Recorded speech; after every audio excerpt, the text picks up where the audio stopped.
Bencana yang berwujud manusia inilah yang disebut dengan bangsa Tatar.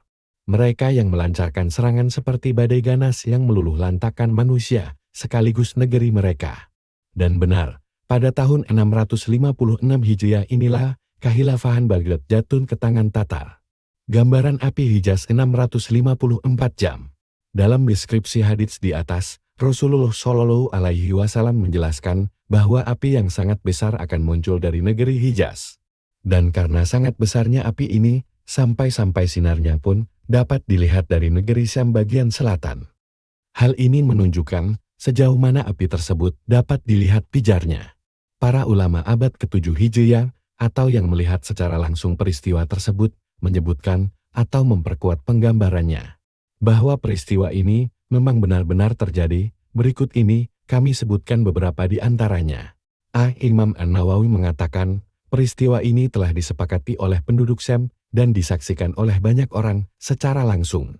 Fathul Bari perkataan beliau ini menunjukkan bahwa berita tentang peristiwa tersebut mengindikasikan kebenarannya dan semakin memperkuat bahwa mereka ada yang menyaksikannya secara langsung. Khusus bagi penduduk Syam, peristiwa ini merupakan peristiwa yang tidak dapat didustakan kejadiannya. Bin Al-Qurtubi mengisahkannya, api yang keluar dari Hijaz itu sampai terlihat dari Madinah. Pada mulanya peristiwa ini diawali dengan terjadinya gempa pada malam Jumat setelah Isya 3 Jumadil Akhir 654 Hijriah. Gempa ini terus berlanjut hingga waktu duha di hari Jumat untuk kemudian reda. Di pemukiman Bani Quraizah, tepatnya di daerah Harat, wilayah tersebut tampak seperti kota yang sangat besar karena terangnya. Tidak ada seorang pun yang dapat melintasi bukit-bukit yang ada di sana, melainkan dia akan ikut lumat dan hancur oleh lava yang keluar dari daerah tersebut. Di sela-sela bukit tersebut, tampak seperti sungai-sungai yang berwarna merah dan biru yang melahap dataran yang ada di hadapannya. Aliran lava ini terus melaju menuju dataran rendah di Irak. Juga terdengar suara gemuruh seperti petir yang menyambar. Hingga bukit-bukit di wilayah tersebut menjadi satu rata karena terjangan lava yang keluar, sehingga terlihat seperti lautan yang mendidih. Di antara rekanku ada yang mengatakan, peristiwa tersebut berlangsung selama 5 hari, yang selama itu pula asapnya terlihat membubung ke atas langit. Aku juga mendengar bahwa peristiwa ini juga dapat disaksikan dari Mekah dan dari dataran tinggi Busra atas Jirah. Setidaknya, apa yang disampaikan oleh Al-Qurtubi ini sama seperti luapan lava yang keluar dari perut bumi sebagaimana yang sering kita saksikan di televisi. Si Abu Syamah mengisahkan sebagai berikut. Aku mendapat kabar dari orang-orang yang turut menyaksikan sendiri peristiwa tersebut.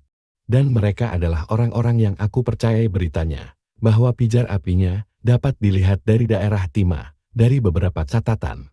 Peristiwa tersebut terjadi pada malam Jumat bulan Jumadil Akhir. Saat itu di bagian timur Madinah, muncullah api yang sangat besar dan berpijar dari perut bumi yang berjarak setengah hari perjalanan dari kota Madinah. Luapan lava terus mengalir, hampir-hampir menyamai Bukit Uhud. Dalam catatan yang lain diceritakan, dari dalam tanah yang memancar lava yang begitu kuat dari daerah Hara, yang begitu tinggi dan besarnya hampir sama dengan Masjid Nabi Shallallahu Alaihi Wasallam. Yang jelas, peristiwa ini dapat disaksikan dengan mata telanjang dari Madinah. Fathul Bari. 7. Memerangi bangsa Turk dan Tatar. Dari Amr bin Taghlib radhiyallahu anhu, Rasulullah Shallallahu Alaihi Wasallam bersabda, di antara salah satu tanda-tanda hari kiamat adalah kalian akan berperang melawan satu kaum yang memakai sandal dari bulu. Dan di antara tandanya lagi adalah kalian juga akan memerangi kaum yang memiliki wajah yang lebar seperti perisai yang tebal.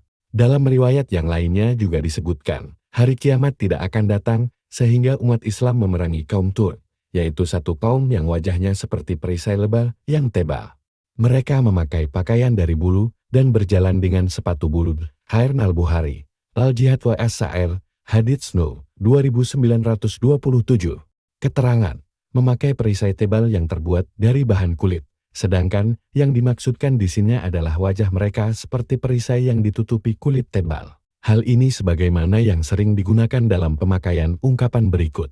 Labis tuna lain mutarikan aku memakai sandal sepasang, yang maksudnya memang sandal tersebut merupakan pasangan bagi yang satunya.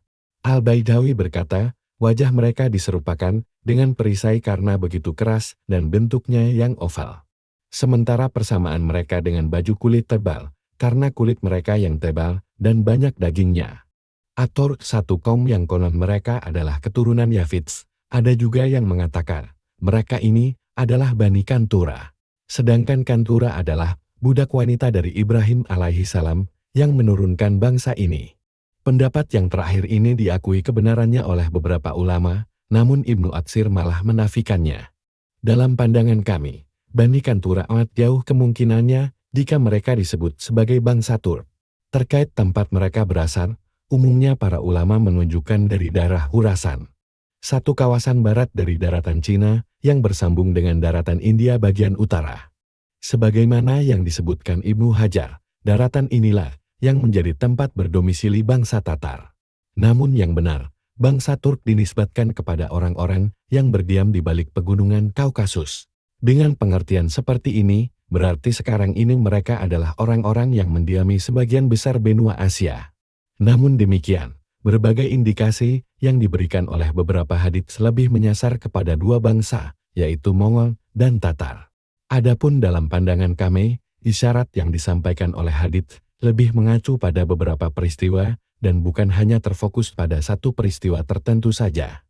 Dari Abu Hurairah radhiyallahu anhu, Rasulullah shallallahu alaihi wasallam bersabda, "Hari kiamat tidak akan terjadi sebelum kalian berperang melawan bangsa Turk yang bermata sipit, berwajah merah, hidungnya pesek, seolah-olah wajahnya seperti perisai kulit yang tebal. Dan hari kiamat juga tidak akan datang sebelum kalian berperang melawan satu kaum yang memakai sandal dari bahan bulu." Dalam riwayat yang lain disebutkan sebagai berikut, hari kiamat tidak akan datang sebelum umat yang memakai sandal bulu memerangi kalian. H.R. Al-Bukhari, Al-Jihad wa As-Sa'ir, Hadits No. 2927. Kami katakan, kedua riwayat ini menunjukkan bahwa kaum yang memakai sandal bulu bukanlah bangsa Turk sebagaimana yang dimaksudkan dalam teks hadits sebelumnya.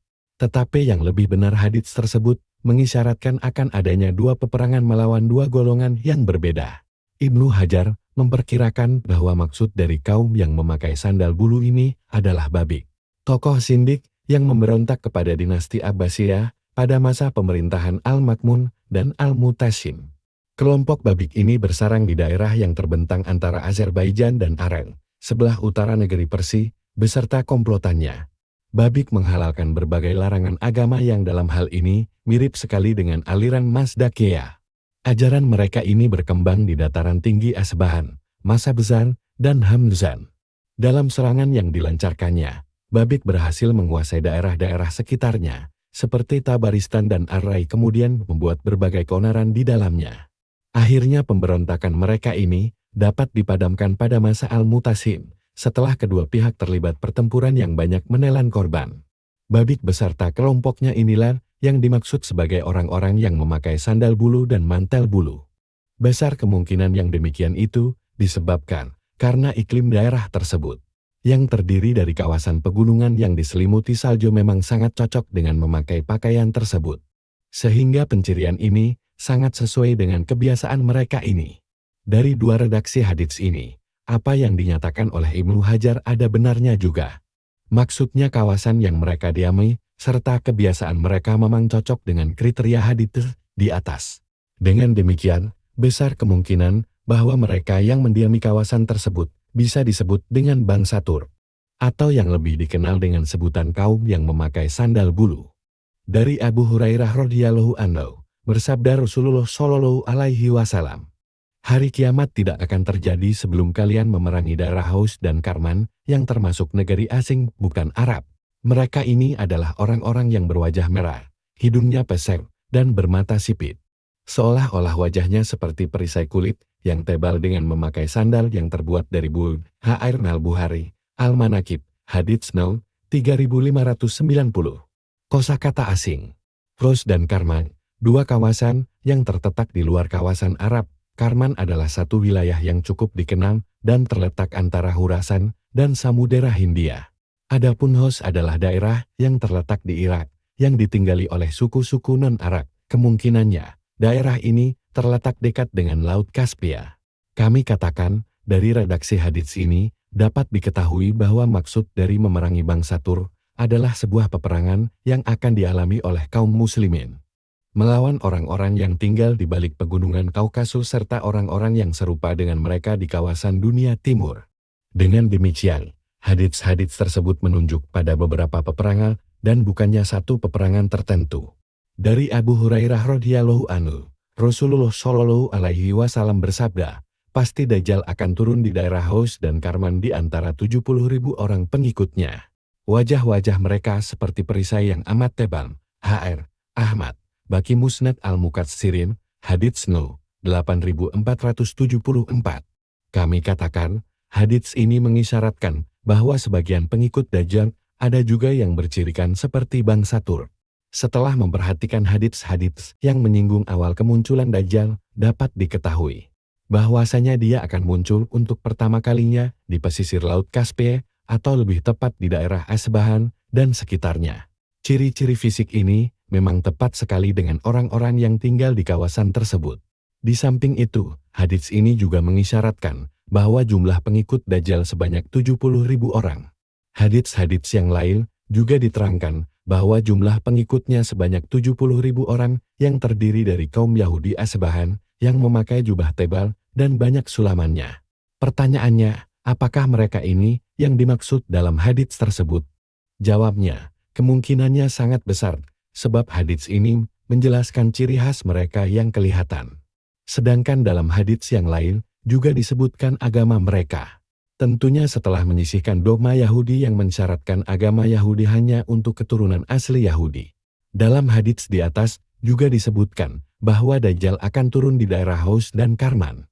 Di tengah satu kaum yang memiliki wajah seperti perisai yang tebal oval dengan kulit wajah yang tebal. Sedangkan pada hadits sebelumnya juga dijelaskan bahwa kaum muslimin akan memerangi orang-orang Haus dan Karman menjelang hari kiamat tiba. Dapat ditarik kesimpulan juga bahwa salah satu tempat berhentinya Dajjal adalah daerah Haus dan Karman. Di sanalah dia akan mendapat pengikut yang amat banyak. Oleh karenanya dalam hadits disebutkan bahwa Dajjal akan turun di sana. Paling tidak redaksi hadits tersebut mengisyaratkan bahwa memang di sanalah Dajjal akan menemukan lingkungannya yang cocok. Pada kelanjutannya, dia akan mendapat banyak pendukung dan dari sana pula dia bergerak bersama para pengikutnya untuk memerangi kaum muslimin. Dengan pengertian seperti ini, dapat ditarik kesimpulan bahwa peperangan ini belum terjadi sampai saat ini. Kemungkinan lain menyatakan bisa jadi Hus dan Karman adalah daerah yang pertama kali ditaklukkan oleh Dajjal. Dan dari sinilah Dajjal bersama pengikutnya yang mempunyai ciri bangsa Tur akan memerangi kaum muslimin, yaitu orang-orang Haus dan Karman. Dari Buraidah radhiyallahu anhu dia berkata, aku duduk bersama Nabi Shallallahu alaihi wasallam, kemudian aku mendengar beliau bersabda, sesungguhnya umatku ini akan dikalahkan sebanyak 3 kali oleh satu kaum yang wajahnya lebar, sipit matanya, dan tampak seperti perisai sehingga mereka dapat menaklukkan seluruh semenanjung Arab.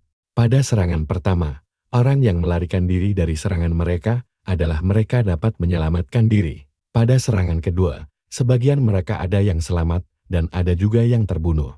Sedangkan pada serangan yang terakhir ketiga, maka mereka akan membantai habis kaum muslimin yang tersisa.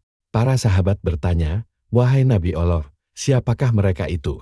Beliau menjawab, mereka itulah bangsa Tur. Demi Allah, mereka akan menambatkan kuda-kuda mereka di pagar masjid-masjid kaum muslimin. Perawi hadits ini berkata, sejak saat itu, Buraidah yang menuturkan hadits ini tidak pernah terpisah dari 2-3 untanya lengkap dengan perbekalan dan kantong-kantong air karena takut akan kebiadaban dari para pemimpin bangsa Turk. Hr. Ahmad, Baki Musnad Al-Ansar, Hadits No. 2243. Redaksi hadits di atas menggunakan redaksi beliau. Mengenai hadits ini Al-Haytsami berkata, hadits ini diriwayatkan oleh Ahmad dengan menyingkatnya, adapun para perawinya adalah orang-orang yang tsika. Kami katakan, besar kemungkinan mereka ini adalah bangsa Tatar yang melancarkan ekspansi barbar dan membuat kerusakan yang melampaui batas di muka bumi.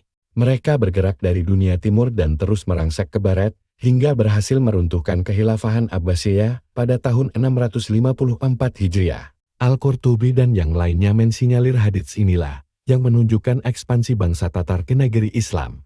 Apa yang pernah disabdakan Rasulullah Shallallahu Alaihi Wasallam benar-benar terjadi. Saat itu sejumlah orang yang hanya diketahui Allah saja berapa banyaknya melancarkan serangan. Sedangkan kaum muslimin yang lain tidak dapat mengelak dari serangan mereka kecuali atas izin Allah. Saat itu, memang mereka seperti Ya'juj dan Ma'juj. Demikian ungkap Imam Al-Qurtubi. Dia juga menukil perkataan Al-Hafiz Ibnu Diyah sebagai berikut. Dari mereka ini keluarlah satu kaum yang disebut dengan Tatar, yaitu pada bulan Jumadil awal tahun 617 Hijriah. Jumlah mereka sangat besar dan sangat kejam. Mereka membantai habis kaum muslimin. Mereka melancarkan serangannya, mulai dari Transoksania hingga Khurasan dan daerah sekitarnya. Bahkan mereka berhasil membinasakan negara Bani Sasan dan menghancurkan kota Peshawar, Pakistan. Setelah membumi hanguskan kota tersebut, mereka membunuh penduduk Khawarizm hingga tidak ada seorang pun yang selamat, kecuali mereka yang bersembunyi di lorong-lorong dan goa-goa. Belum cukup dengan itu, mereka juga menghancurkan gedung-gedung dan bangunan, serta menenggelamkan kota tersebut dengan air sungai Jihun semua bagiannya. Selanjutnya, mereka menuju kota Nahshan. Dari sana mereka meneruskan serangannya hingga mencapai Rai, Kaswin, dan Ardabil. Selanjutnya, mereka dapat menguasai kota Maragah tempat bertahtanya kerajaan Azerbaijan. Apa yang disampaikan oleh Al-Qurtubi dengan menukil pernyataan Ibnu Diyah inilah yang hendak kami garis bawahi di sini. Rekaman peristiwa ini menunjukkan betapa kejam dan sadisnya bangsa Turk atau Tatar ini sampai-sampai banyak orang yang menyelamatkan dirinya ke gunung-gunung dan goa-goa. Bagi Anda yang menghendaki informasi lebih jauh, Anda bisa menyimaknya dalam karya Hudaribik yang berjudul Muhadarah Fi'at Daulah Al-Abbasiyah. Indikasi yang disampaikan para ulama dan sejarawan yang terkait dengan serangan yang sangat ganas dari bangsa Tatar memang sesuai dengan redaksi hadits di atas. Di sisi lain, hal ini juga ditunjukkan oleh dampak psikologis yang dirasakan oleh Buraidah, yang mana dirinya selalu menyiapkan 2 atau 3 unta yang siap dia gunakan untuk menyelamatkan diri begitu mendengar serangan yang dimaksud. Atau, kemungkinan yang lain juga mengindikasikan, Buraidah juga sempat mendengar hadits lain yang menggetarkan jiwanya. Dari kandungan yang disiratkan dalam beberapa hadits sebelumnya dapat ditarik kesimpulan bahwa peristiwa ini tidak berlangsung dalam waktu dekat dari saat hadits tersebut disabdakan, tetapi akan terjadi di saat umat Islam mengalami masa kemunduran yang kondisinya justru berparah oleh pedang tajam yang siap mencabik-cabik tubuh mereka. Inilah yang terjadi pada saat itu, sebagaimana yang pernah dikabarkan oleh Rasulullah Shallallahu Alaihi Wasallam dalam sabda beliau.